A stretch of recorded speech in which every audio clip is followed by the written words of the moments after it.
ales linia de echipamente IDEX pentru clinica mea deoarece progresul tehnologic contribuie în mod deosebit la creșterea calității nu doar a vieții umane, ci și a vieții animalelor prin potențialul de a identifica rapid și precis deficiențele care necesită corectare, permițând medicilor veterinari să determine cele mai bune strategii de tratament. Tehnologia IDEX duce medicina veterinară la un nou nivel, marcând un moment esențial în dezvoltarea și progresul acestui domeniu. Posibilitatea de a efectua analize pe loc, în propria clinică, înseamnă reducerea semnificativă a timpului de așteptare, nemai fiind nevoie ca probele să fie trimise către un laborator extern.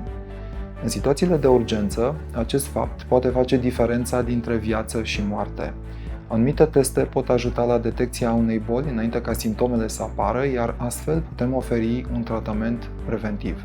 Analizoarele IDEX sunt conectate la un sistem electronic de gestionare a informațiilor de laborator, prin care toate rezultatele sunt colectate într-o bibliotecă. Aceste date sunt facil de accesat de către toți membrii echipei, de pe orice dispozitiv mobil, aspect crucial în urgențele medicale și în reducerea timpului necesar alegerii unui tratament. Spre deosebire de medicul uman, care poate comunica direct cu pacientul pentru a determina cauza suferinței acestuia, pentru medicul veterinar acest lucru este imposibil.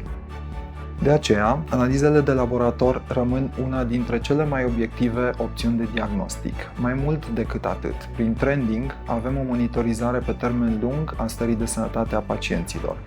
Un simplu set de analize de sânge poate detecta probleme de sănătate în stadiul incipient, permițând instituirea unui tratament curativ sau a unei diete alimentare adecvate.